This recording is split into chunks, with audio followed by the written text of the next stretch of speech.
नमो भगवते वासुदेवाय। नमस्कार दोस्तों, आज के इस वीडियो में हम बात करेंगे कार्तिक मास की 5 दिवसीय कार्य के बारे में। देखिए, कार्तिक मास में वैसे तो अनेक प्रकार के नियमों का पालन करना पड़ता है और करना भी चाहिए। जो व्यक्ति कार्तिक मास के नियमों का पालन करता है उसे भगवान हरि की कृपा सदैव प्राप्त होती है। जिस प्रकार से कार्तिक मास का महत्व बताया गया है, इस मास की महत्ता को यदि आप समझ लेते हैं, जान लेते हैं, तो ऐसा कोई भी व्यक्ति नहीं, ऐसा कोई भक्त नहीं जो कार्तिक मास के नियमों का पालन ना करे। कहते हैं सभी युगों में सतयुग की महत्ता एक मुख से क्या 1000 मुख से भी उसका वर्णन नहीं किया जा सकता है। इसी प्रकार से कार्तिक मास की भी महत्ता है। कहते हैं जिस प्रकार से सभी पवित्र नदियों में गंगा के समान दूसरी कोई भी नदी नहीं है, जिस प्रकार से दीपक कार्तिक मास का जिस प्रकार से जलाया जाता है उसके समान दूसरा कोई दीपदान नहीं है, उसी प्रकार से कार्तिक में स्नान की महत्ता इससे अधिक तो और कुछ हो ही नहीं सकता है। कार्तिक स्नान का महत्व, कार्तिक स्नान का दीपदान, कार्तिक स्नान का दान सर्वाधिक महत्व रखता है। इस माह में जल में ही भगवान विष्णु का वास माना जाता है, इसलिए कार्तिक मास में स्नान का महत्व सर्वाधिक होता है। बहुत सारे ऐसे भक्त हैं जो कार्तिक मास में स्नान, दान, दीपदान और भी अनेक प्रकार के कार्यों को नहीं कर पाए हैं। उन सभी के लिए 5 दिवसीय यह कार्य सर्वोत्तम माना जाता है। कार्तिक मास में जितने भी नियम होते हैं उन सभी नियमों का पालन किया जाता है, लेकिन किसी भी कारणवश आप ना कर पाए हो तब आखिरी 5 दिनों में इन सभी नियमों का यदि आप पालन कर लेते हैं, इन नियमों को अनुसार या फिर इसके अनुसार आप अपने जीवन को ढाल लेते हैं, तब माना जाता है सभी सुख प्राप्त होते हैं, सभी पुण्य प्राप्त होते हैं। जिस व्यक्ति ने कार्तिक मास के नियमों का पालन किया, कहते हैं उसे भगवान विष्णु की कृपा सदैव आजीवन प्राप्त होती है। इस युग में तो सभी सुख मिलेंगे ही, साथ ही आने वाले कई जन्मों तक आपके पुण्य की कभी भी क्षय नहीं होती है, आपको सभी सुख मिलते रहते हैं। इसलिए कार्तिक मास में जरूर करना चाहिए। अब बात आते हैं 5 दिवसीय की। तो कौन कौन से कार्य हैं जो आखिरी 5 दिनों में करने हैं, किस तिथि से आपको आरंभ करना है और कौन सी तिथि तक करना है। इसके अलावा बहुत लोग ऐसे हैं जो दीप दान करते हैं 365 बाती का, तो उसके नियम क्या हैं वह भी जानेंगे और कुछ विशेष नियमों के बारे में भी साथ साथ जानेंगे। आइए वीडियो को हम स्टार्ट करते हैं। नमस्कार दोस्तों, कैसे हैं आप सभी। उम्मीद करती हूँ आप सभी स्वस्थ होंगे, सुरक्षित होंगे और आप सभी को उत्तम भविष्य की कामना करते हुए आज का ये वीडियो स्टार्ट करती हूँ। ऐसा हमारे पुराणों में वर्णित किया गया है कि इस मास में भगवान विष्णु जल में निवास करते हैं, इसलिए कार्तिक मास में यदि आप पवित्र नदियों में स्नान करते हैं, खासकर गंगा नदी के बारे में बताया गया है, तब सभी प्रकार के तीर्थों का पुण्य प्राप्त होता है, सभी सुख की प्राप्ति होती है, दरिद्रता का नाश होता है।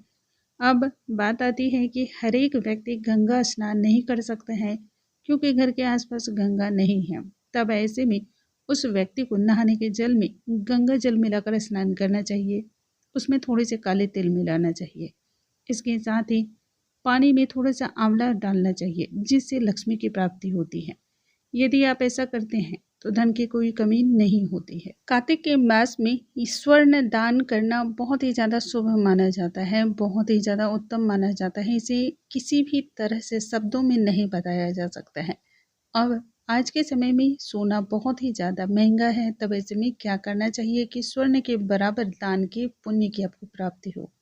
दोस्तों, इस माह में खासकर आंवले का दान प्रतिदिन करना चाहिए।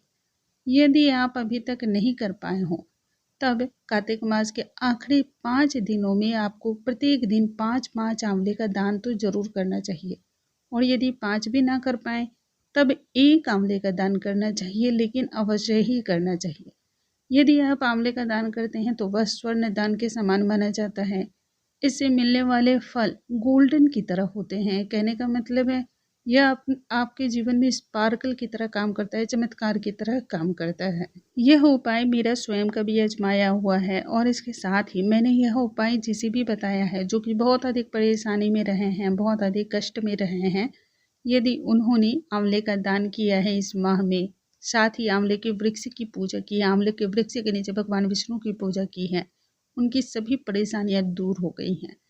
इसके बारे में यदि कहा जाए यह चमत्कार से कम नहीं है तो बिल्कुल सत्य बात है, यह चमत्कार ही है। अब बात करते हैं 365 बातियों की। देखिए इस माह में बहुत सारे भक्त ऐसे हैं जो 365 बाती का दीपक दान करते हैं, जो कि बहुत ही ज़्यादा उत्तम भी है, बहुत ज़्यादा श्रेष्ठ है। लेकिन इससे जुड़े हुए कुछ विशेष नियम भी हैं, उन्हें भी जान लें ताकि आपको पूरे फल की प्राप्ति हो, नहीं तो आपको किसी भी प्रकार का फल प्राप्त नहीं होता है। 365 बातियों की जो दीपक बनाई जाती है, लौ बनाई जाती है, उसके बारे में कहा जाता है कि उसके धागे सूत इतने पतले होने चाहिए कि जब हम 365 की बाती लगाएंगे, जलाएंगे, तब उसकी लौ आपके हाथों की 4 अंगुल ऊपर, 4 अंगुल दाएं बाएं आगे और पीछे महसूस होनी चाहिए। दीपक से निकलने वाली जो लौ होती है वह 4 अंगुल आगे पीछे दाएं बाएं ऊपर नीचे की ओर ही महसूस होनी चाहिए, उसकी तपन महसूस होनी चाहिए। यदि इससे ज़्यादा लौ ऊपर आती है तो इसे शुभ नहीं माना जाता है। माना जाता है इस प्रकार से यदि आप दीपक लगा रहे हैं तो इससे आपको कम से कम किसी फल की प्राप्ति तो नहीं होने वाली है। यदि आप संपूर्ण विधियों का ध्यान रखते हैं, दीपदान को सही तरीके से करते हैं, तो असंभव से असंभव कार्य भी संभव होने लगते हैं। इसलिए दीपदान करते समय कुछ विशेष बातों का आपको ध्यान जरूर रखना चाहिए, इसे नज़रअंदाज नहीं करना चाहिए। अब जानते हैं 5 दिवसीय यह जो कार्य किया जाएगा, इसमें दीपदान आपको कहाँ कहाँ करना है। दोस्तों वैसे भी हमारे शास्त्रों में वनस्पतियों की पूजा का विशेष महत्व बताया गया है, इसलिए कार्तिक मास में दीपदान में वनस्पतियों में सबसे पहले बात करूंगी। आप वैसे गंगा दीपदान करें, बहुत ही ज़्यादा शुभ होता है, लेकिन पहले वनस्पतियों की बात कर लेती हूँ। पीपल का वृक्ष, आंवले का वृक्ष, तुलसी का वृक्ष, बील का वृक्ष, वट वृक्ष बहुत ही ज़्यादा शुभ माना जाता है। इन सभी जगहों पे आपको 5 दिनों तक लगातार दीपदान करना चाहिए। यदि किसी भी कारणवश आपके आसपास इस प्रकार के कोई वृक्ष ना मिले या किसी वृक्ष की आपके पास कमी हो ना हो आपके पास, तब ऐसे में मायूस होने की ज़रूरत नहीं है। गौशाला में आप दान कर सकते हैं। यदि आप चाहें तो पवित्र नदियों में स्नान करके वहाँ दीपदान कर सकते हैं। इसके अलावा यदि यह भी संभव ना हो तो घर में ही आप किसी भी सुपारी ले लें, उसमें आप पहले एक कटोरी ले लें, उसमें चावल अच्छी तरह से भर लें, उसके ऊपर सुपारी आपको मौली धागे से लपेट कर रख लेनी है। अब जिस भी वृक्ष को आप दीपदान करना चाहते हैं, उस वृक्ष का आपको मन में स्मरण करना है, ध्यान करना है। उसके बाद उस सुपारी के उसी वृक्ष के स्वरूप में पूजा अर्चना करनी है, जल डालना है और फिर वहाँ पे दीपदान आपको करना है।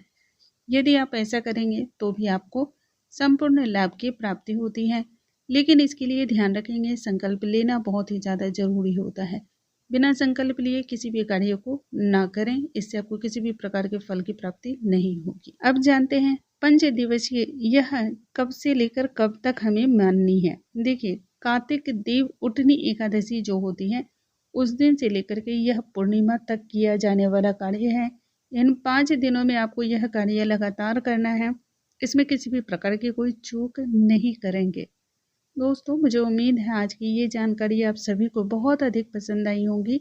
जानकारी थोड़ी सी भी हेल्पफुल लगती हो तो वीडियो को लाइक शेयर सब्सक्राइब करना बिल्कुल ना भूलें। अगले वीडियो में नई जानकारी के साथ फिर से मिलेंगे, तब तक के लिए नमस्कार दोस्तों।